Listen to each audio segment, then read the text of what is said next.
The gunshot that rang through the dusty streets of Custer, Montana Territory, that August morning in 1882, wasn't what changed Quinn Holbrook's life, but the woman who stepped between him and the bullet was. Quinn had been minding his own business, standing outside the general store with a sack of flour under one arm and his hat pulled low against the blazing sun. The argument between two drunken miners had escalated faster than a prairie fire, and before anyone could intervene, one of them had drawn his pistol. The shot went wild, but it would have caught Quinn square in the chest if not for the young woman who shoved him hard to the left, sending him sprawling into the dirt while she dove right. When the dust settled and the sheriff hauled both miners away, Quinn found himself staring up at the most striking woman he had ever seen. She stood about 5.5 feet tall, with honey-colored hair pulled back in a practical braid, green eyes that seemed to see right through a man, and a dress that had seen better days but was clean and well-mended. She was already turning away, brushing dust from her skirts when Quinn scrambled to his feet. "Wait," he called out, retrieving his hat from where it had fallen. "You just saved my life. Let me buy you dinner at the hotel restaurant. It's the least I can do." The woman paused and looked back at him with an expression that was neither warm nor cold, just matter of fact. "No need. Anyone would have done the same." "But you did it," Quinn pressed, moving closer.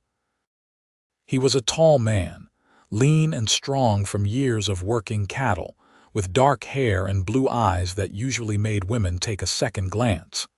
This woman, however, seemed entirely unimpressed. "Please, I insist."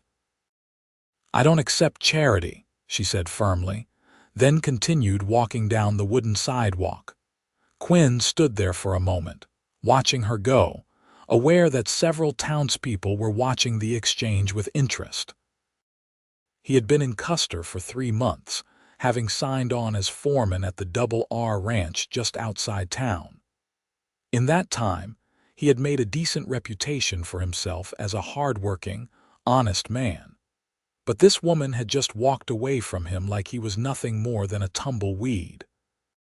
He found out her name was Penelope Gray from the store owner, who mentioned she lived in a small cabin about 2 miles south of town and made her living taking in sewing and laundry. She came to town twice a week for supplies and kept mostly to herself. She was 21 years old, had arrived in Custer about 6 months ago, and nobody knew much about where she came from or why she had chosen to settle in Montana Territory. Quinn couldn't stop thinking about her. It wasn't just her beauty, though she was certainly pretty. It was the way she carried herself, the independence in her stride, the complete lack of interest in his gratitude. Most people in the West understood the code of honor that required debts to be paid, but she seemed to operate by her own rules entirely. 3 days later, he rode into town specifically to find her. She was leaving the dry goods store with a small bundle under her arm when he approached, having tied his horse to the hitching post. "Miss Gray," he said, tipping his hat politely. She stopped and looked at him with those penetrating green eyes. "Mr. Holbrook." So she had learned his name too. That was something. "I wanted to thank you again for what you did. That bullet would have killed me." "You already thanked me," she said simply. "I'd like to do more than just say words," Quinn continued. "Let me give you some money at least, for your trouble." Her expression hardened. "I didn't help you for money. Good day, Mr. Holbrook." She walked past him, and once again he was left standing alone, feeling foolish. But he was also intrigued. What kind of woman turned down money in a place like this, where every dollar mattered? Over the next 2 weeks, Quinn found himself making excuses to ride into town more often. He would see Penelope occasionally, always busy with some errand or another, always alone. He learned more about her through casual conversations with other townspeople. She was skilled with a needle, could read and write, and had a small vegetable garden behind her cabin that she tended with care. She never went to the saloon, rarely attended church, and seemed to prefer her own company to anyone else's. One afternoon, Quinn was in the general store when Penelope came in to purchase thread. He pretended to be examining some horse tack while listening to her conversation with the store owner, Mr. Peterson. "I'm sorry, Miss Gray, but I can't extend any more credit," Peterson was saying, his voice apologetic but firm. "You already owe me $14. "I understand," Penelope said quietly. "I have $3 now. I'll pay the rest as soon as Mrs. Henderson pays me for the dress I made for her daughter." "Mrs. Henderson left town yesterday," Peterson said. "Her husband got transferred to the fort in Wyoming. I don't think she's coming back." Quinn saw Penelope's shoulders stiffen, but her voice remained steady. "I see. Then I'll just take what I can afford with $3. After she left, Quinn approached the counter. "I'll pay off her debt," he said, pulling out his wallet. Peterson looked uncomfortable. "That's generous of you, Mr. Holbrook, but Miss Gray strikes me as the type who wouldn't appreciate it." "Then don't tell her it was me," Quinn said, laying $15 on the counter. "Tell her Mrs. Henderson sent the money in the mail before she left." Peterson studied him for a moment, then nodded slowly. "You're a good man, but you should know Miss Gray is sharp as a tack. She might see through that." "Maybe," Quinn said, "but at least she won't go without what she needs." He left the store feeling better than he had in days, even though he knew Penelope would never know what he had done. That wasn't why he did it anyway. He did it because she had saved his life, and because something about her determination and pride called to something deep in his own heart. A week later, Quinn was driving a small herd of cattle closer to town when he saw smoke rising from the direction where he knew Penelope's cabin stood. His heart jumped into his throat, and without thinking, he spurred his horse forward, leaving the cattle behind. Another ranch hand, seeing him take off, would follow the herd. When he reached the cabin, he found Penelope standing in her yard with a bucket, staring at her small vegetable garden, which was smoking and ruined. Someone had poured kerosene over it and set it on fire. The cabin itself was untouched, but her food supply for the coming months was destroyed. "What happened?" Quinn demanded, dismounting quickly. Penelope turned to look at him, and for the first time he saw something other than cool composure in her eyes.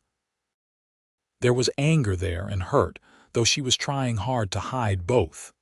"Some men came by, said this land belongs to someone named Rutherford and I'm trespassing. They did this as a warning." Quinn felt his own anger rise. Harold Rutherford owned the Double R Ranch where Quinn worked, but he had never heard the man mention anything about this property. "This is your land, isn't it? You have a deed." "I have a letter of sale from the previous owner," Penelope said. "A man named Chester Williams. He sold it to me for $50 before he moved to California." "Chester Williams," Quinn repeated, his mind working. He had heard that name. Williams had been a prospector who had claimed several parcels of land around Custer before giving up and moving on. The sale was legal. "I thought so," Penelope said, her voice tight. "But apparently Mr. Rutherford claims the sale wasn't valid, that Williams didn't actually own this land." Quinn looked at the ruined garden, then at the small cabin that Penelope clearly took great pride in. The windows were clean, the door well maintained, and even in her poverty she had made it a home. "Let me talk to Rutherford. This isn't right." "No," Penelope said sharply. "I don't need you to fight my battles." "I'm not offering to fight your battle," Quinn said, frustrated. "I'm just saying I work for the man. I can ask him about it." "And what will that cost me?" Penelope asked, her green eyes fixing on him with that penetrating stare. "Nothing is free, Mr. Holbrook. What do you want from me?" The question caught him off guard with its directness. He could have denied wanting anything, but something about the way she looked at him made him tell the truth. I want to know why you won't let anyone help you, why you won't let me thank you properly for saving my life. Because I don't need saving, Penelope said. And I don't need to be rescued or protected or taken care of. I've been managing on my own for a long time, and I'll continue to manage. Everyone needs help sometimes, Quinn said quietly. Then everyone is weak, Penelope replied, but there was less certainty in her voice than before. They stood there in the silence of the late afternoon, the smell of smoke and burned vegetables hanging in the air between them. Finally, Quinn said, "I'm going to talk to Rutherford anyway. Not because you asked me to, but because I don't like bullies, and burning a woman's garden is the act of a bully." He rode away before she could argue, his mind already working through what he knew about land claims and property rights in Montana territory. The laws were complicated, and disputes were common, but there were proper ways to handle these things. Burning someone's food supply wasn't one of them. That evening, Quinn approached Harold Rutherford at the ranch. Rutherford was a large man in his 50s, with silver hair and a commanding presence. He had built the Double R from nothing and was generally respected in the area, though Quinn knew he could be ruthless in business. "Mr. Rutherford, I need to talk to you about a piece of property south of town," Quinn began carefully. Rutherford looked up from the ledger he was reviewing. "The Williams claim, what about it?" "There's a woman living there, Penelope Gray. She says she bought it from Williams legally." "Williams didn't own it to sell," Rutherford said flatly. "I've had claim to that land for 3 years. Williams was squatting, and now this woman is too. I've told her to leave." "By burning her garden?" Quinn asked, unable to keep the edge from his voice. Rutherford's eyes narrowed. "I didn't order that. I sent my men to deliver a message, nothing more. If they overstepped, I'll deal with them. But the fact remains, that land is mine." "She has a letter of sale," Quinn said. "From a man who had no right to sell it," Rutherford countered. "Look, Holbrook, you're a good foreman and I value your work. But this isn't your concern. The woman needs to leave, and that's the end of it." Quinn knew he couldn't push further without risking his job, but he also couldn't let this go. "What if she buys the land from you?" "Properly, with a real deed." Rutherford leaned back in his chair, studying Quinn with new interest. "Why do you care so much about this woman?" "She saved my life," Quinn said simply. "I owe her." After a long moment, Rutherford nodded slowly. "Fine, she can buy it. $100, and I'll draw up a proper deed. But she has 1 month to come up with the money, or she leaves." "Understood." $100 was a fortune for someone like Penelope. Quinn made about $40 a month as foreman, which was good pay, but he had expenses and couldn't spare that much. Still, he nodded. "I'll tell her." "You do that," Rutherford said, returning to his ledger. "And Holbrook, don't let your personal feelings interfere with your work." Quinn rode back to Penelope's cabin the next morning, rehearsing in his head how to present this information. He found her on her knees in the garden, trying to salvage what she could. She looked up when she heard his horse, and her expression immediately became guarded. "I talked to Rutherford," Quinn said, dismounting. "He says the land is his, but he'll sell it to you properly. $100, and you'll have a legal deed." Penelope stood slowly, brushing dirt from her hands. $100. "I have $7 to my name, Mr. Holbrook. Even if I worked day and night for a month, I couldn't earn that much." "I could lend it to you," Quinn offered. "No," Penelope said immediately. "You could pay me back over time," Quinn pressed. "A little bit each month. I don't need it all at once." "I said no," Penelope repeated, her voice firm. "I won't be in debt to you or anyone else." Quinn felt his frustration rising again. "Why are you so stubborn? This is your home. Don't you want to keep it?" "Of course I want to keep it," Penelope said. and for the first time he heard real emotion breaking through her controlled exterior. "This is the first place that's ever been mine. The first place where I could lock my door at night and know that nobody could come in unless I allowed it. The first place where I didn't have to answer to anyone or justify my existence. So yes, Mr. Holbrook, I want to keep it, but not at the cost of owing someone, not at the cost of my independence." The passion in her words hit Quinn hard. He realized then that there was a story here, a reason why she guarded her autonomy so fiercely. "What happened to you?" he asked softly. Penelope's expression shuddered immediately. "That's none of your concern. Thank you for talking to Mr. Rutherford. I'll figure something out on my own." "In 1 month," Quinn challenged. "How? I don't know yet," Penelope admitted. "But I will." Over the following week, Quinn watched from a distance as Penelope worked herself to exhaustion. She took on every sewing job she could find, worked dawn to dusk, and still barely made enough to feed herself. He wanted to help, but every offer he made was refused. He offered to hire her to mend clothes for the ranch hands. She refused. He offered to buy vegetables from her garden, even though it was destroyed. She refused. He offered to pay her to cook meals for him. She refused. It was driving him crazy, and not just because he wanted to help. The more time he spent thinking about Penelope Gray, the more he realized his interest went beyond repaying a debt. She was unlike any woman he had ever met, fierce and independent and completely unimpressed by him. And somehow, that made her more attractive than any amount of flattery or flirtation ever could have.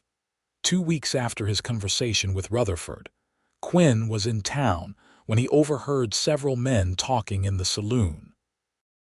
He normally didn't spend much time there, preferring to save his money, but he had stopped in for one drink after a long day. The men were ranch hands from a spread to the east, and they were discussing someone named Gray. "Heard she's the one living in that cabin south of town," one of them was saying. "Pretty thing, all alone. Might be worth a visit." "I heard she ran away from her husband back in Kansas," another said. "That's why she's so skittish." "Husband or not, a woman alone like that is asking for trouble," a third man added with a crude laugh. Quinn's hand tightened on his glass. He stood and walked over to their table, his expression cold. "You're talking about Miss Gray." The men looked up at him, taking in his height and the way he carried himself. One of them, braver or drunker than the others, said, "What's it to you?" "She's under my protection," Quinn said quietly, each word deliberate. "Anyone who bothers her answers to me. Understood?" There was a moment of tense silence. Then the men nodded and turned back to their drinks, the conversation over. Quinn left the saloon, his heart pounding.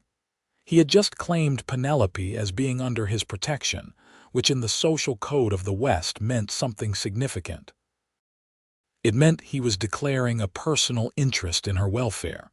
It meant other men would think twice before bothering her. It also meant the whole town would be talking by morning.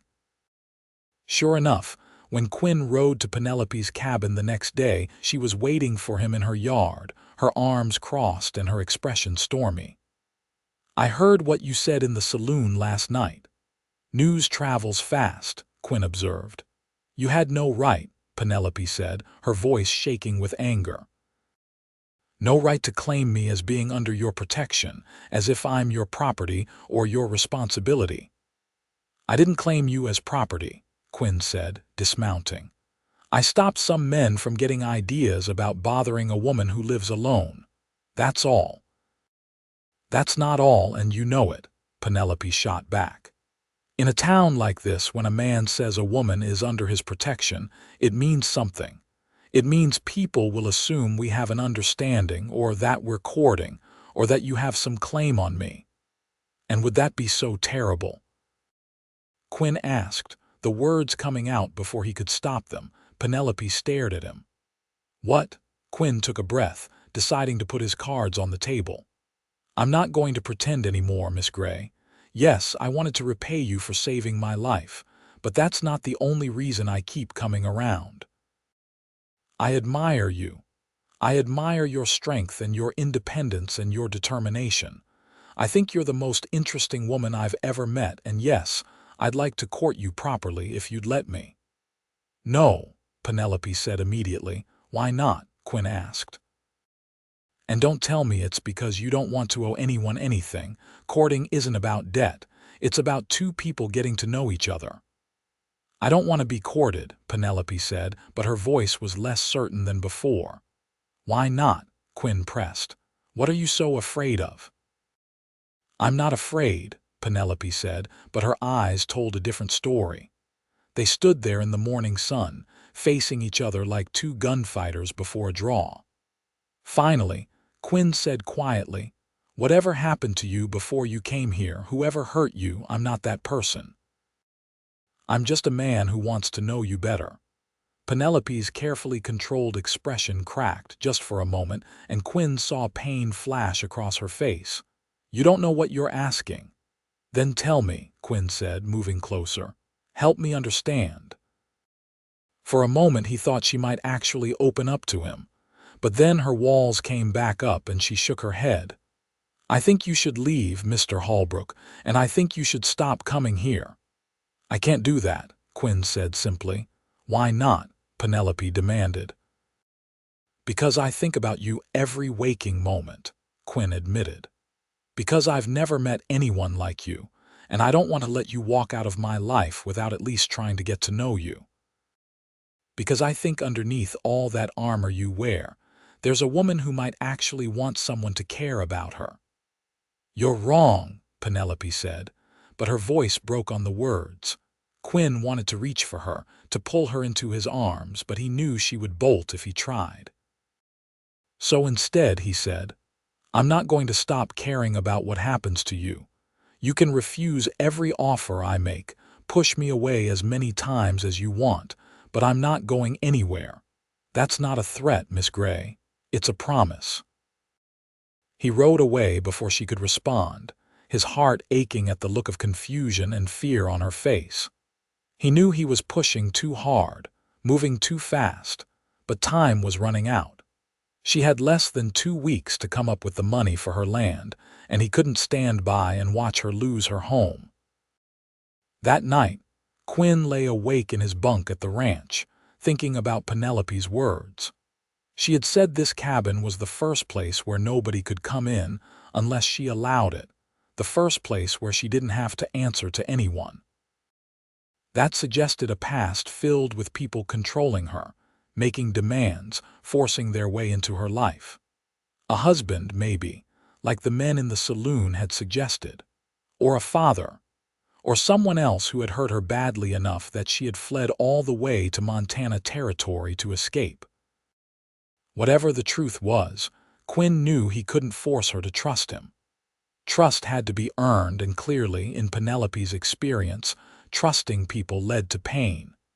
So he would have to find another way to help her, one that didn't require her to accept anything directly from him. The next day, Quinn went to see Mrs. Thompson, the banker's wife, who was known for organizing charitable activities in town. He explained that there was a woman who needed work, someone skilled with sewing and cooking, and asked if Mrs. Thompson knew of anyone who might need those services. "You're talking about Miss Gray, aren't you?" Mrs. Thompson said, her eyes twinkling. "The whole town knows you've taken an interest in her, Mr. Holbrook." Quinn felt his face heat slightly but didn't deny it. "She needs work, good paying work. I thought you might know someone." Mrs. Thompson studied him for a moment, then smiled. "As it happens, I do. My cousin's wife just had twins and she's overwhelmed. She needs someone to help with cooking and laundry for a few weeks. I'll send word to Miss Gray that she's been recommended for the position." "Thank you," Quinn said. "But please don't mention that I was the one who recommended her." "Of course not," Mrs. Thompson agreed. "Though I must say, Mr. Holbrook, you're going to a lot of trouble for someone who keeps refusing your help." "She's worth the trouble," Quinn said simply. Over the next week, Penelope took the job with Mrs. Thompson's cousin, a woman named Sarah Mitchell who lived on a small farm north of town. The pay was good, $20 for 2 weeks of work, which was more than Penelope usually made in a month. Quinn heard about it from Mrs. Thompson, who reported that Penelope was doing excellent work and that Sarah was very pleased with her. But even with that money, Penelope would still be short of what she needed. Quinn continued to think about the problem, working through options in his mind during the long days of ranch work. He could give Rutherford the money himself and have the deed put in Penelope's name, but she would figure out what he had done eventually, and she would hate him for it.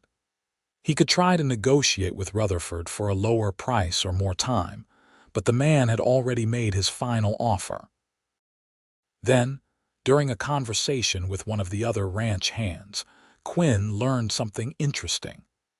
Rutherford was looking to buy a new breeding bull, but he was having trouble finding one in Montana territory.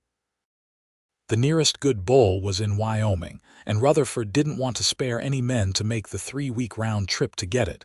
Quinn went to Rutherford that evening. "I heard you're looking for someone to bring that bull up from Wyoming." "I am," Rutherford confirmed, "but I can't spare you."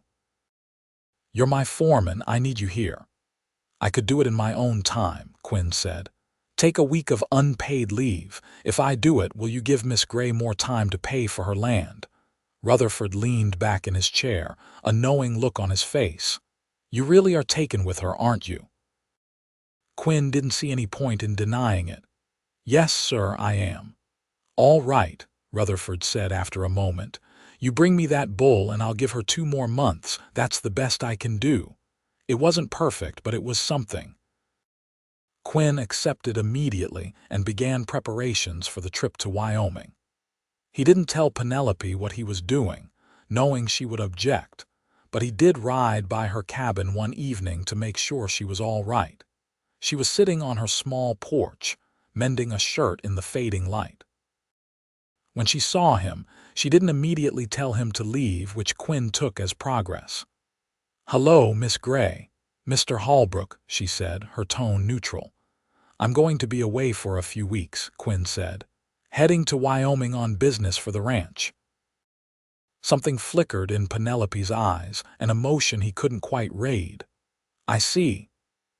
"I wanted you to know," Quinn continued, "in case you needed anything while I was gone, you can always go to Mrs. Thompson in town. She's a good woman and she'd help you if you asked." "I can take care of myself," Penelope said, but there was less bite in the words than usual. "I know you can," Quinn agreed, "but everyone needs friends sometimes, even the strongest people." Penelope looked at him for a long moment, and Quinn thought he saw some of her defenses lower just a fraction. "Why do you care so much?" she asked quietly. "You barely know me." "I know enough," Quinn said. "I know you're brave and strong and determined. I know you'd rather starve than compromise your independence. I know you saved my life without thinking twice about it. That's enough to make me care." "Caring about someone gives them power over you," Penelope said, and there was something raw and painful in her voice. "The more you care, the more they can hurt you. Or the more they can help you," Quinn countered gently. "Not everyone uses love as a weapon, Miss Gray." Penelope flinched at the word love, and Quinn realized he had pushed too far again. "I should finish this mending before dark," she said, turning her attention back to the shirt in her hands. Quinn wanted to say more, to ask about the person who had taught her that caring was dangerous, but he knew she wouldn't answer. So instead, he simply said, "I'll see you when I get back." He rode away, glancing back once to see her still sitting on the porch, her head bowed over her work. Something about the image, the solitary figure in the fading light, made his chest ache. The trip to Wyoming took 8 days, with Quinn pushing hard to make good time. He retrieved the bull, a massive animal with a temperament to match, and began the journey back. The return trip was slower because of the bull, but Quinn didn't mind. It gave him time to think about Penelope and what he could do to earn her trust. He was 3 days from Custer when a storm rolled in, one of those sudden, violent thunderstorms that plagued the plains in late summer. Quinn found shelter in a rocky outcropping and waited it out, keeping the bull calm as lightning split the sky and rain poured down in sheets. He thought about Penelope in her small cabin, hoped her roof was holding against the downpour, and wished he could be there to make sure she was safe. By the time Quinn returned to Custer, he had been gone for 18 days. The first thing he did after delivering the bull to Rutherford was ride to Penelope's cabin. It was late afternoon, and he found her in her garden, replanting vegetables. The storm had damaged some of her repairs, but she was already working to fix them. She looked up when she heard his horse, and for just a moment before her careful mask slipped back into place, Quinn saw something like relief in her eyes. "You're back." "I am," Quinn confirmed, dismounting. "Did the storm damage the cabin?" "A few shingles came loose," Penelope said, standing and brushing dirt from her skirt. "Nothing I couldn't fix." Of course she had fixed it herself. Quinn wouldn't have expected anything else. "I talked to Rutherford before I left. He's agreed to give you 2 more months to pay for the land." Penelope's eyes widened. "What? Why would he do that?" "I asked him to," Quinn said simply. "In exchange for what?" Penelope asked, her voice sharp with suspicion. "I brought a bull up from Wyoming for him," Quinn explained. "In my own time, it was a fair trade." Penelope stared at him, and for the first time since he had met her, she looked completely thrown off balance. "You spent 3 weeks traveling to Wyoming and back so I could have more time to pay for my land." "Yes," Quinn said. "Why?" Penelope demanded. "Why would you do that?" Quinn took a breath, deciding it was time to lay all his cards on the table. "Because I care about you, Miss Gray. Because I think about you every day. Because watching you struggle alone when I could help is like having a knife twisted in my gut. Because I'm falling in love with you and I can't seem to stop myself even though I know you don't want me to." Penelope took a step back, her face pale. "Don't say that." "Why not?" Quinn asked, moving closer. "It's the truth." "You can't love me," Penelope said, her voice rising. "You don't know me. You don't know what I've been through, what I've done." "Then tell me," Quinn said, his voice gentle but insistent. "Help me understand why you're so determined to push away everyone who tries to care about you." For a long moment, Penelope just stood there, trembling slightly, her carefully constructed walls crumbling. Then, to Quinn's surprise, she turned and walked into her cabin, leaving the door open behind her. It was the first time she had ever invited him in. Quinn followed her inside, removing his hat. The cabin was small but immaculate, with simple furniture and a few personal touches that made it a home. There was a vase of wildflowers on the table, curtains at the windows, and books on a small shelf. Penelope stood with her back to him, her shoulders rigid. When she spoke, her voice was barely above a whisper. "I was married when I was 16 years old. My father arranged it to pay off his gambling debts. The man was 43, a merchant in Kansas. I didn't want to marry him, but I didn't have a choice."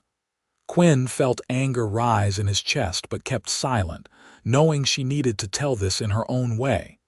"He owned me," Penelope continued, her voice getting stronger but also more bitter.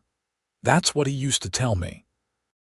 I was his property, bought and paid for.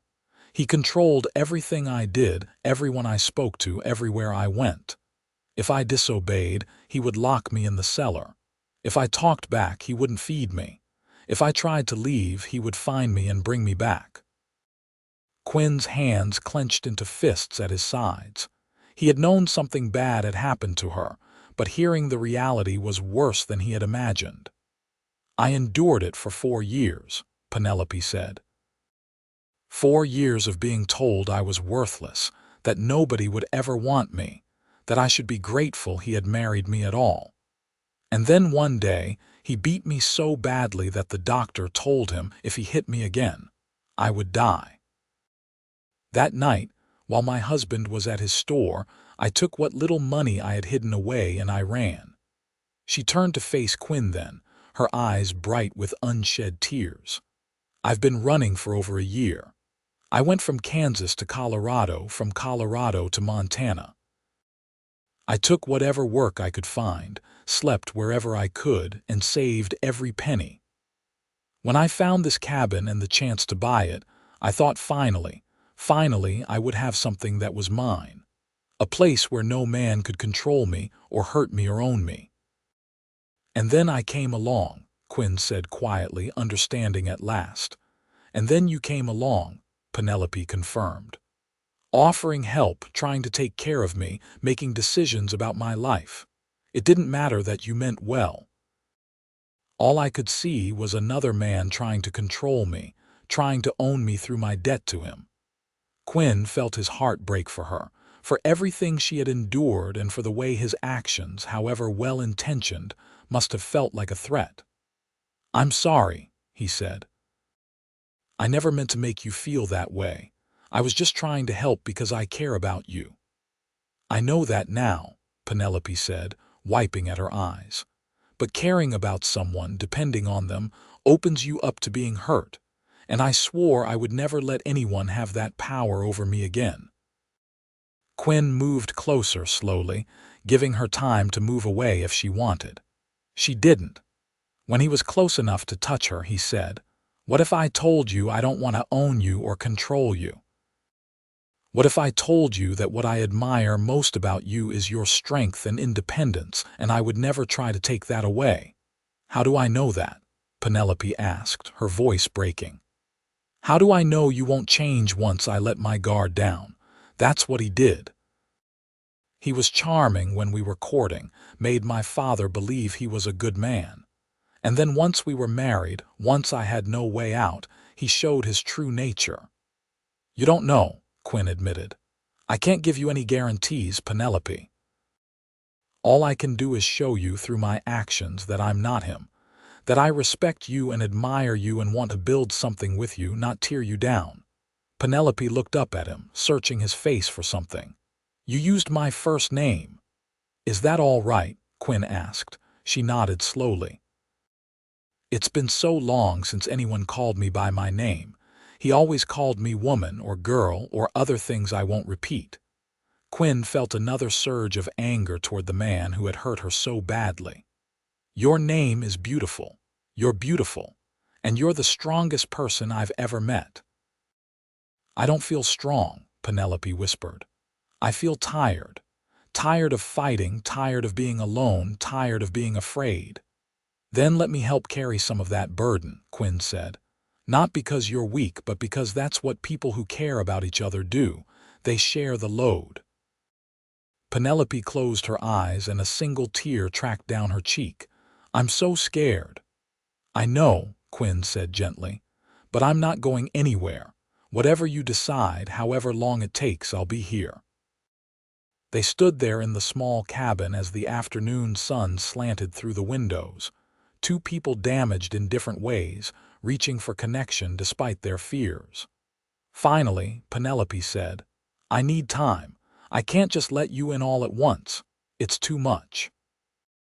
"Take all the time you need," Quinn assured her. "I'm a patient man." "And you have to let me do things on my own," Penelope continued. "I can't have you constantly trying to rescue me or solve my problems. I need to know I can still take care of myself." "Understood," Quinn agreed. "But you also have to accept that caring about someone means sometimes doing things for them. Not because they can't do it themselves, but because you want to make their life a little easier. Can you try to see the difference?" Penelope considered this, then nodded slowly. "I can try." It wasn't a declaration of love or a promise of a future together, but it was a start. Quinn left the cabin that evening feeling more hopeful than he had in weeks. The walls Penelope had built around herself were still there, but now he understood why. And she had opened a small door in those walls to let him glimpse the woman underneath. Over the following weeks, Quinn and Penelope developed a careful friendship. He would stop by her cabin a few times a week, never staying long, always respectful of her boundaries. Sometimes they would talk about inconsequential things, the weather or the crops or news from town. Other times, they would sit in comfortable silence while she mended clothes, and he repaired things around her property that needed fixing. Slowly, gradually, Penelope began to relax around him. She smiled more often, laughed at his jokes, and occasionally shared stories about her life before her marriage. She had grown up in Missouri, the youngest of 5 children. Her mother had died when she was young, and her father had been a charming but irresponsible man who drank too much and gambled too often. When she was 15, he had won a small amount of money and used it to send her to a finishing school for a year, the only real education she had ever received. That was where she learned to read and write and so beautifully. Quinn shared his own history, the youngest son of a rancher in Texas who had too many sons and not enough land. He had left home at 18 to make his own way, working various ranches across the West until he landed the foreman position at the Double R. He had never been married, never even been seriously involved with anyone. He had always been too focused on work, on building a future to think about settling down. Until he met Penelope. As summer turned to fall, Penelope worked hard to save money for her land. She took every job she could find, and Quinn helped by quietly spreading the word that she was the best seamstress in the territory. He never took credit for it, but suddenly, Penelope found herself with more work than she could handle, and by the time 2 months had passed, she had saved $75. It was close but not enough, and Quinn could see the stress eating at her. He wanted to give her the remaining money, but he knew she wouldn't accept it. So instead, he went to Rutherford with a different proposal. "I want to buy a parcel of land from you," Quinn said. "That piece south of town where Miss Gray lives." Rutherford raised an eyebrow. "You want to buy it and then give it to her?" "No," Quinn said. "I want to buy it and marry her, but I need your help. She has $75 saved and I have 30. That's 105 total. Will you accept that if it comes from both of us?" "Why would she accept money from you when she's refused everything else?" Rutherford asked. "Because I'm not offering," Quinn said, remembering Penelope's words about how offers of help felt like attempts at control. I'm asking her to let me be her partner, to let me share in her dream of owning this land. Not because I'm trying to take over or rescue her, but because I want to build a life with her, and that starts with respecting what matters to her." Rutherford studied him for a long moment, then nodded. "You're a good man, Holbrook. All right, I'll accept $105 if it comes from both of you. But you better be sure she'll say yes, because I'm not holding this land forever." "I'm sure," Quinn said, though his heart was pounding. He wasn't sure at all, but he had to try. That evening, Quinn rode to Penelope's cabin with the deed in his pocket and his heart in his throat. He found her sitting on her porch, watching the sunset paint the sky in shades of orange and red. She smiled when she saw him, a real, genuine smile that made his chest tighten. "Hello, Quinn," she said. It was the first time she had used his first name, and hearing it from her lips felt like a gift. "Hello, Penelope," he replied, dismounting. "Can I talk to you about something?" "Of course," she said, patting the spot beside her on the porch steps. Quinn sat down, trying to organize his thoughts. Finally, he just spoke from the heart. "I know you have $75 saved toward buying this land. I know you're planning to ask Rutherford for even more time to earn the rest." Penelope's smile faded slightly. "I am. I hope he'll be understanding." "What if there was another way?" Quinn asked. What if you didn't have to wait, Quinn? Penelope said warningly. We've talked about this. I can't accept money from you. I know, Quinn said quickly. And I'm not offering you money. I'm asking you something different. I'm asking if you would consider letting me be your partner in buying this land. Penelope looked confused. I don't understand. Quinn took a breath.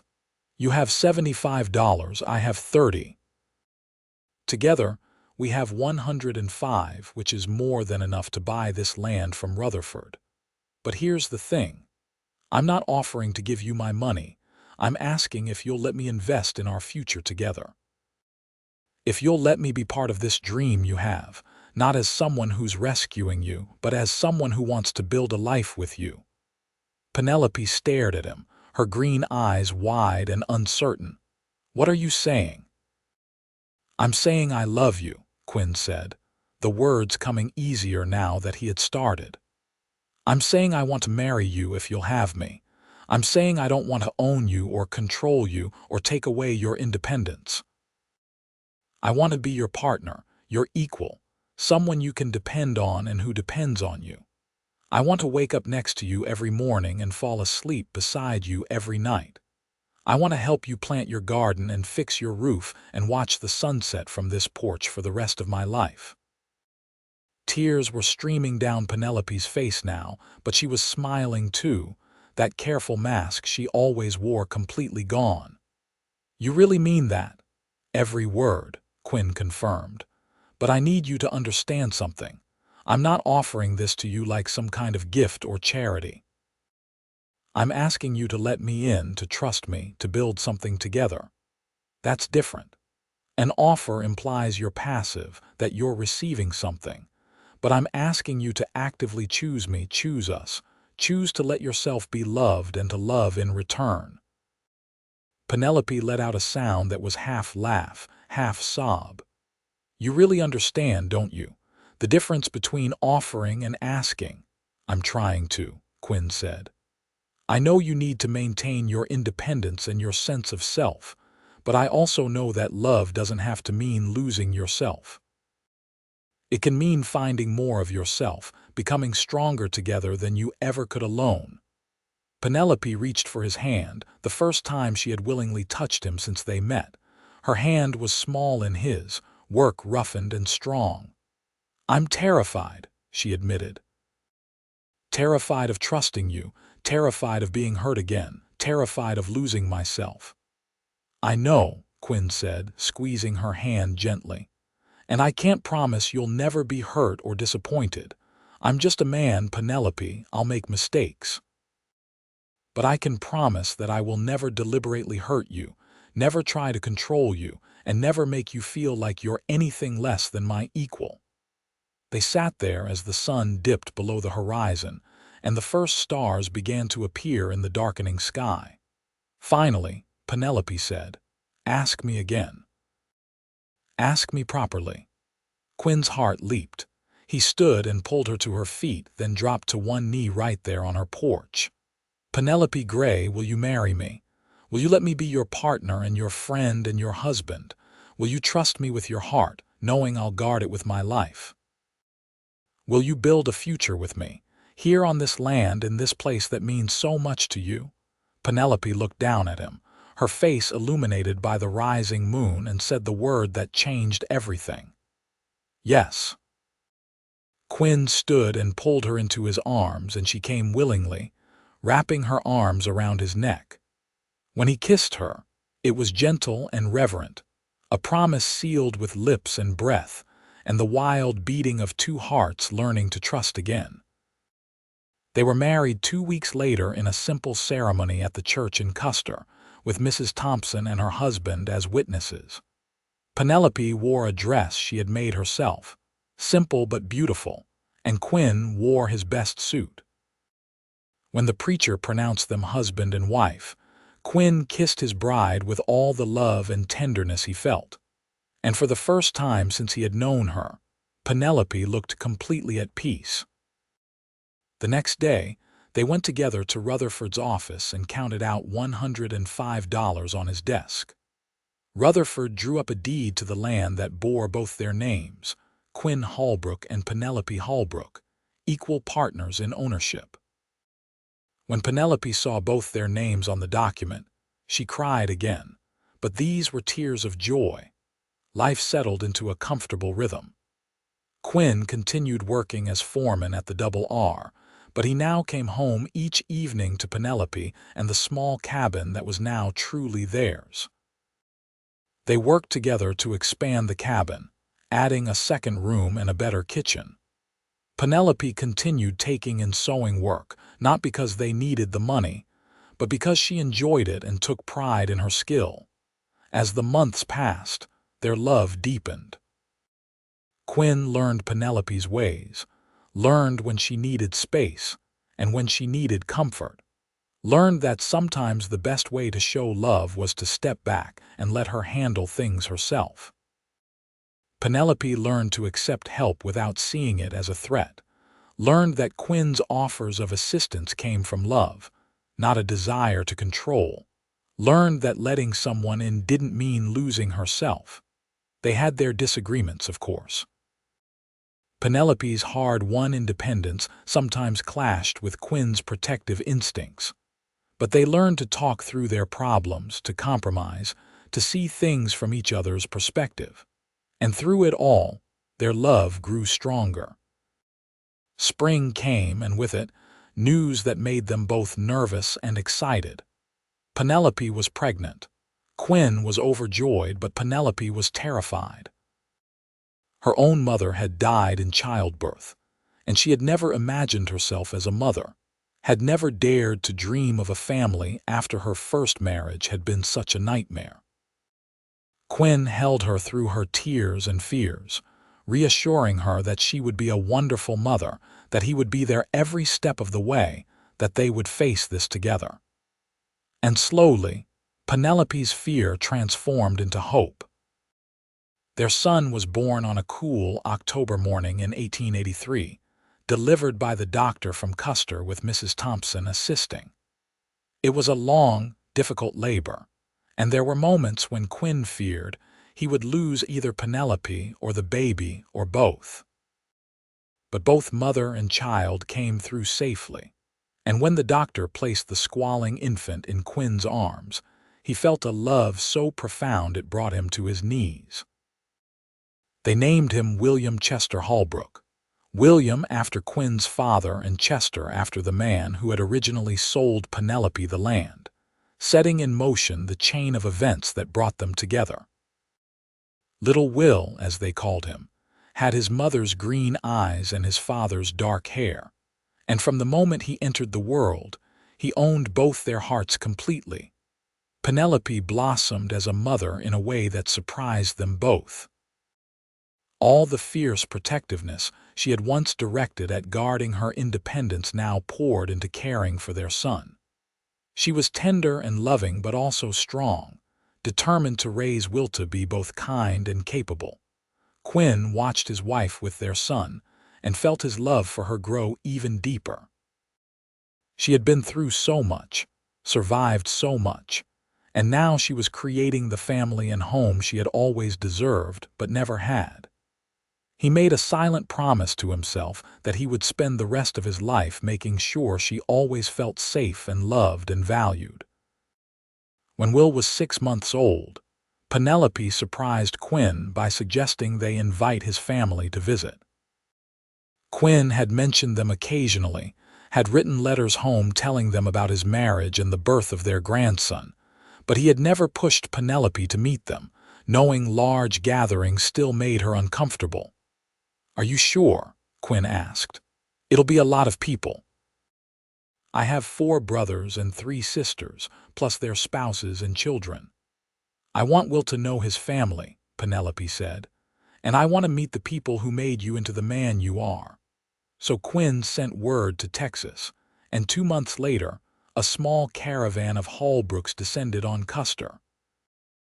They were loud and boisterous and overwhelming, but they were also warm and welcoming to Penelope.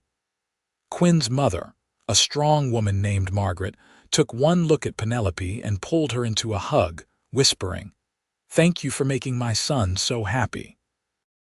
The visit lasted 2 weeks, and by the end of it, Penelope was exhausted but smiling.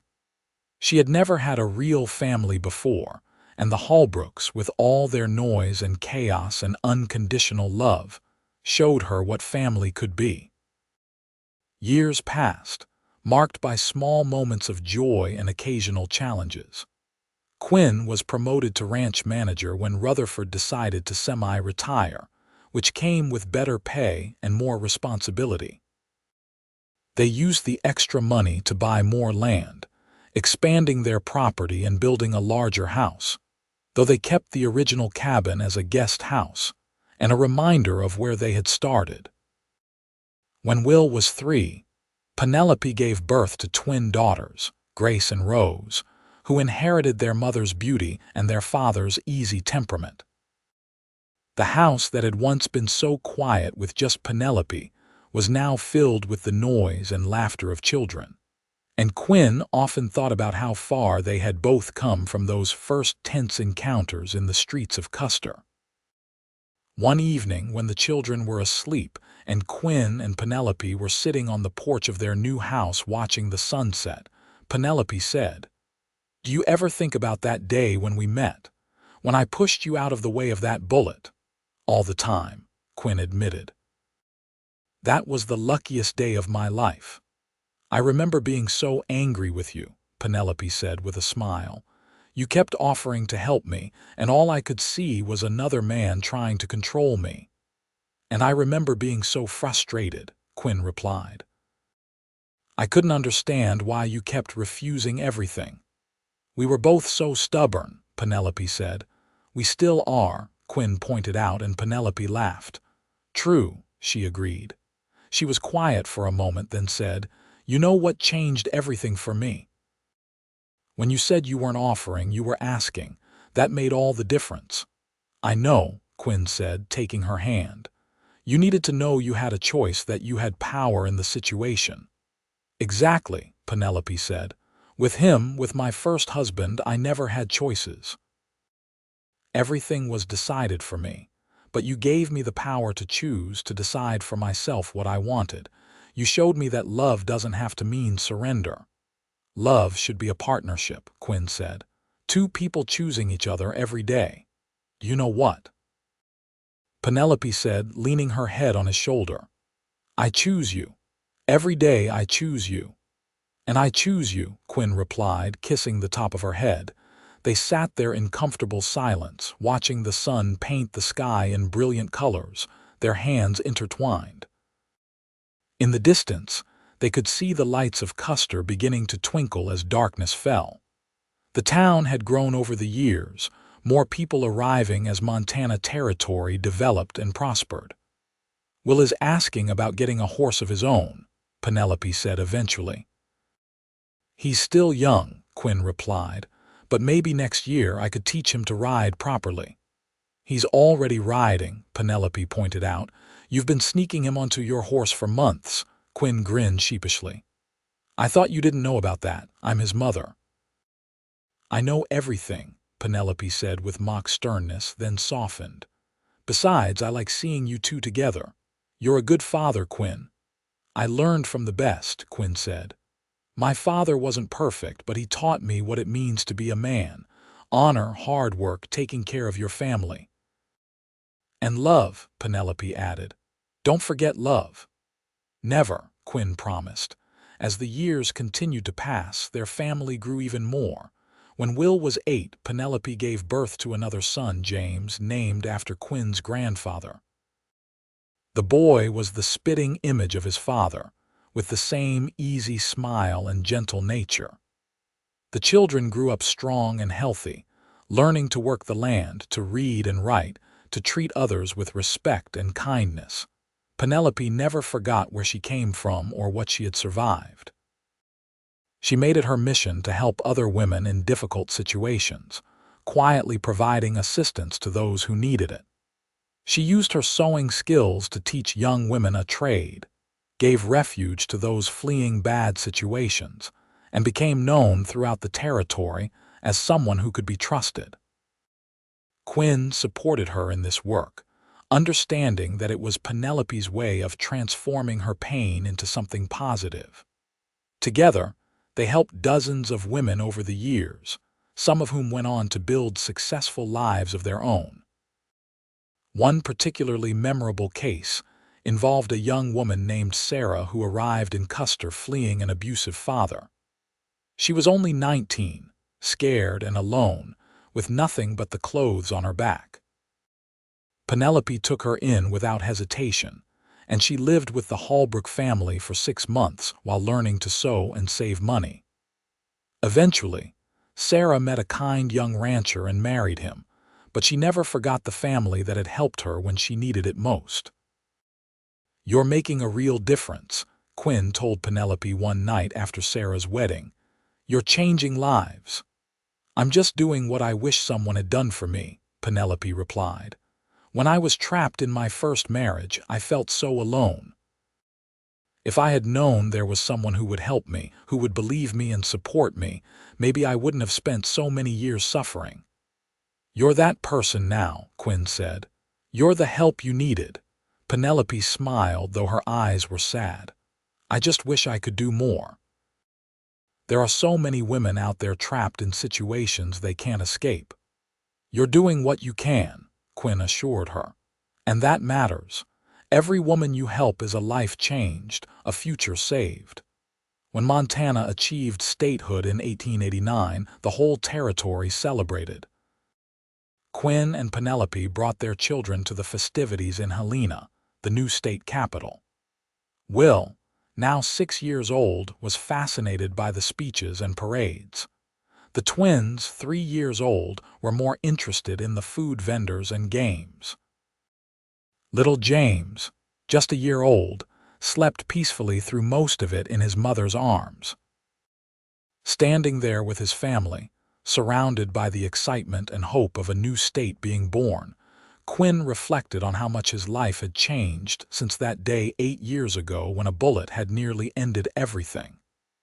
He had found love, built a family, created a home. And it had all started because one brave woman had pushed him out of danger without thinking twice. "What are you thinking about?" Penelope asked, shifting James to her other arm. "Just how lucky I am," Quinn replied, pulling her close. "How lucky we are." "It wasn't luck," Penelope corrected. "It was choice. We chose each other, chose to trust, chose to build this life together." "You're right," Quinn agreed. "Best choice I ever made." The years continued their steady march forward. Will grew into a fine young man, tall and strong like his father, with his mother's determination and sense of justice. The twins, while identical in appearance, developed very different personalities. Grace was quiet and thoughtful, preferring books to people, while Rose was outgoing and adventurous, always getting into some kind of mischief. James grew up the peacemaker of the family, able to smooth over arguments and find compromise. When Will was 15, he started courting a young woman from town, the daughter of the general store owner. Quinn and Penelope watched with amusement and a touch of sadness as their eldest child discovered the confusing, wonderful feelings of first love. "Remember when you were courting me?" Penelope asked Quinn one evening as they watched Will ride off toward town, dressed in his best clothes. "Of course I remember," Quinn said. "You refused every offer I made." "Because they were offers," Penelope reminded him with a smile. "Once you started asking instead, everything changed." "I spent so long trying to figure out the difference," Quinn admitted. "But now I understand. Offering puts the other person in a passive position, makes them the recipient of your generosity. Asking gives them agency, makes them an active participant." "Exactly," Penelope said. "It's the difference between doing something to someone and doing something with someone." "I hope Will understands that with his young lady," Quinn said. "I hope he treats her as an equal partner." "He will," Penelope assured him, "because that's what he saw growing up. We've shown him what a real partnership looks like." They had indeed. Quinn and Penelope had built their marriage on mutual respect, trust, and equality. They made major decisions together, supported each other's dreams, and showed their children that love was about partnership, not possession. In 1895, tragedy struck when Harold Rutherford passed away unexpectedly. He had been more than just Quinn's employer over the years. He had become a friend and mentor. In his will, Rutherford left the Double R Ranch to Quinn, with a note explaining that Quinn had proven himself the natural successor, and that he trusted him to continue building the ranch's legacy. It was an enormous responsibility and an incredible opportunity. Quinn talked it over with Penelope as he did with all major decisions, and together they decided to accept. It meant more work, more stress, but also the chance to build something lasting for their children. Under Quinn's management, the Double R continued to prosper. He ran it with the same principles of fairness and hard work that he had always valued, treating his workers well and building a reputation for honesty in all his dealings. Penelope supported him through the long days and difficult decisions, managing their home and family with the same strength and determination she had always shown. Their children grew and eventually began leaving home to start their own lives. Will married his sweetheart and took over managing a portion of the ranch. Grace, surprising everyone, announced her intention to become a teacher and moved to Helena to attend normal school. Rose married a neighboring rancher's son and settled close enough to visit regularly. James, the youngest, showed an aptitude for business and began handling the ranch's financial affairs. As Quinn and Penelope entered their 40s, they found themselves with an empty house again, though now it was a much larger house than the tiny cabin where they had started. They didn't mind. It gave them time to reconnect, to remember who they had been before children and responsibility had filled their days. One anniversary, Quinn surprised Penelope by taking her back to the original cabin, which they had maintained over the years. He had spent weeks secretly fixing it up, replacing worn furniture and making repairs. "What's all this?" Penelope asked when he led her inside. "This is where it all started," Quinn said. "This is where you first let me in, where you told me your story, where I asked you to marry me. I thought it would be nice to come back here, remember where we began." Penelope walked through the small space, touching the table where she had once mended clothes by candlelight, the bed where she had slept alone and afraid, the door that had always been locked against the world. "I was so scared back then," she said softly, "so determined never to need anyone. And now," Quinn asked. "Now I know that needing someone isn't weakness," Penelope said, turning to face him. "It's human. We're not meant to be alone. We're meant to find people who see us, really see us, and love us anyway." "I see you," Quinn said, pulling her close. "I always have, and I love everything I see." They spent the night in the cabin, talking and reminiscing and making love like they were young again. When morning came, they walked hand in hand back to their big house, carrying with them the memories of who they had been and the knowledge of who they had become. More years passed, bringing both joy and sorrow. They became grandparents multiple times over, delighting in the children their children brought into the world. They faced challenges too, droughts that tested the ranch's survival, illnesses that scared them, the death of friends and family members. But through it all, they had each other. Quinn never forgot the lessons he learned from loving Penelope. He continued to ask rather than offer, to treat her as a partner rather than someone who needed protection.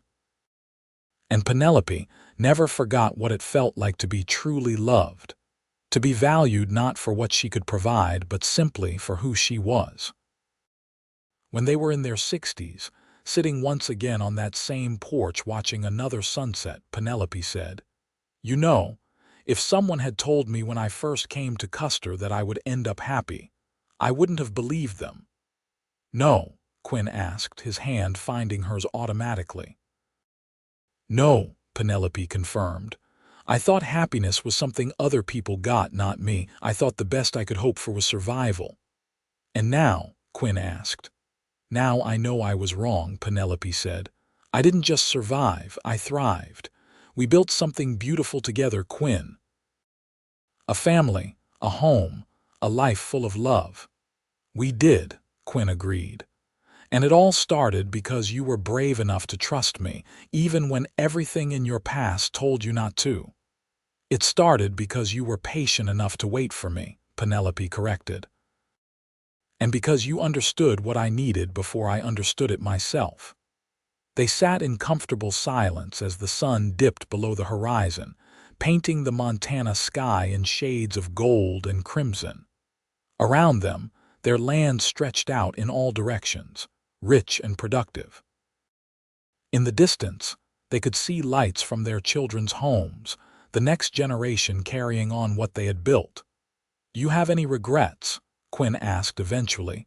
Penelope thought about it seriously before answering. "I regret the years I lost to fear and pain before I came here. But I don't regret anything that happened after I met you. Even the hard times, the struggles, the moments when I was scared or uncertain, because all of it led to this, to us, to this life we built together." "Same here," Quinn said. "Meeting you was the best thing that ever happened to me.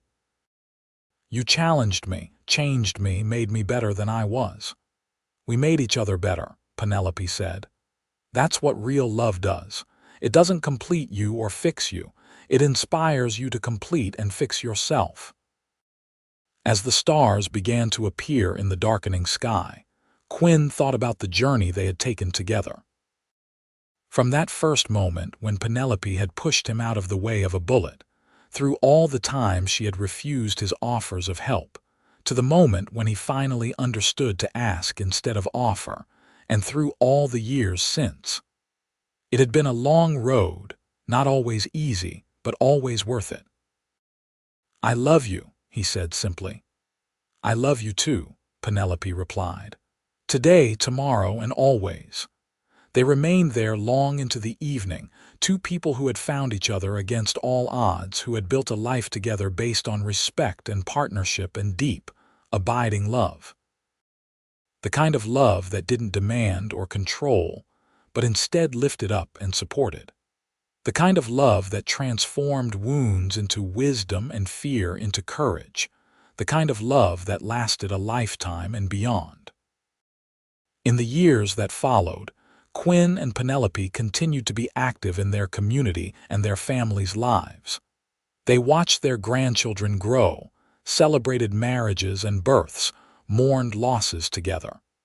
The ranch continued to prosper under their combined wisdom and experience.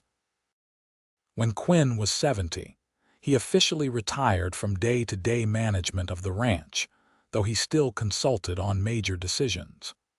Will had proven himself a capable leader, running the Double R with the same integrity his father had shown. Quinn spent his retirement doing the things he loved, riding across his land, spending time with Penelope, playing with his grandchildren, and telling stories about the old days. Penelope continued her work helping women in need, though age had slowed her down somewhat. She trained younger women to continue the work, passing on not just skills but the philosophy that had guided her own journey. She wrote long letters to the many women she had helped over the years, maintaining connections and celebrating their successes. One winter evening, when a heavy snow had blanketed the Montana landscape and forced them indoors, Quinn and Penelope sat by the fire in their comfortable living room. They were both reading, a peaceful activity they had enjoyed throughout their marriage, when Quinn looked up from his book and said, "Penny." Penelope looked up. Quinn rarely used the nickname unless he had something important to say. "Yes." "Do you ever think about what your life would have been like if you hadn't come to Montana? If you had stayed in Kansas or gone somewhere else?" Penelope set down her book and considered the question. Sometimes, she admitted. I think about what might have happened if I hadn't found the courage to leave, if I had stayed with him. I probably would have died eventually, either from a beating or from the slow death of spirit that comes from being trapped. Quinn felt the familiar surge of anger toward the man who had hurt her, even though it had been more than 40 years since Penelope had escaped that situation. "I'm glad you found your courage." "So am I," Penelope said. "But you know what I think about more? I think about all the little choices and chances that led me here. If I had gone to Colorado instead of Montana, if I had settled in a different town, if I hadn't been walking down that street at that exact moment when those miners started fighting, any one of those things could have changed everything." "Fate," Quinn suggested. "Maybe," Penelope said. "Or maybe just the beautiful randomness of life. Either way, I'm grateful. Grateful for every moment that led me to you, to this life, to this family we built." "Me too," Quinn said, getting up to sit beside her on the sofa. At 70, he moved a bit slower than he once had, but he was still strong and healthy, years of hard work having built a robust constitution. Penelope leaned against him, fitting perfectly into the curve of his arm as she had for more than 40 years. "I was thinking," she said, "maybe we should write down our story, for the grandchildren, so they know where we came from, what we survived, how we found each other." "That's a good idea," Quinn agreed. "They should know the truth. Not just the happy parts, but the struggles too. They should know that real love isn't easy or simple, but it's worth fighting for." So they began, working together as they always had, to write their story. Penelope would write during the day while Quinn was out on the ranch, and in the evenings they would review and revise together, making sure they captured not just the facts but the feelings, the fears and hopes and dreams that had shaped their journey. It took them almost a year to complete, working slowly and carefully, making sure every word was true. When they finished, they had created something special, a testament to love's power to transform and heal, a roadmap for future generations seeking their own path to happiness. They shared the manuscript with their children and grandchildren at a family gathering that summer. Will, now in his 50s and gray at the temples, read portions aloud to the assembled family. There were tears and laughter as the story unfolded, this tale of two people who had found each other despite everything working against them. Quinn's youngest grandchild, a girl of 10 named Penelope after her grandmother, asked, "Grandma, were you really that scared of Grandpa at first?" "I wasn't scared of him specifically," Penelope explained gently. "I was scared of what men could do, what I had learned they were capable of. Your grandfather showed me that not all men are the same, that some men are truly good and kind." "How did you learn to trust him?" the girl asked. Penelope looked at Quinn, and they shared a smile full of history and understanding. "He was patient. He gave me space when I needed it and support when I asked for it. But most importantly, he gave me the power to choose. He didn't demand or insist or push. He simply made himself available and let me decide when and how to let him into my life." Quinn added, "And your grandmother taught me that real strength isn't about controlling others or having power over them. It's about knowing yourself, standing up for what you believe in, and having the courage to be vulnerable with someone you trust." The family gathering continued late into the night, with stories and memories shared, connections strengthened, and love reinforced. As Quinn looked around at the faces of his children and grandchildren, he felt a profound sense of accomplishment. This was his legacy, not just the ranch or the land or the money, but this family built on a foundation of love and respect. The seasons continued their eternal cycle. Summers brought hard work and long days. Autumns brought harvest and preparation. Winters brought rest and reflection. Springs brought renewal and hope. Through it all, Quinn and Penelope remained constants in each other's lives, their love deepening with each passing year.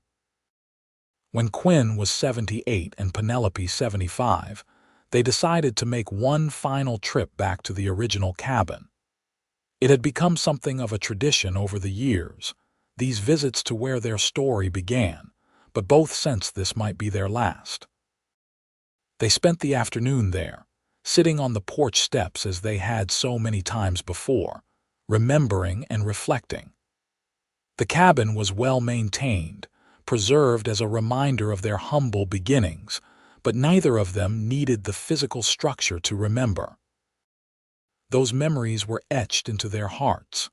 "You remember what you said to me that day?" Penelope asked. "The day you proposed." "I remember every word," Quinn replied. "I said I wasn't offering, I was asking. I was asking you to let me in, to trust me, to build something together." "You changed my life with those words," Penelope said. "You showed me that I could be loved without losing myself, that I could be part of something bigger while still maintaining my independence and identity." "You changed my life too," Quinn said. "You taught me what real strength looks like. Not the strength to dominate or control, but the strength to survive, to rebuild, to trust again after being hurt." They sat in comfortable silence, holding hands as the afternoon sun warmed their faces.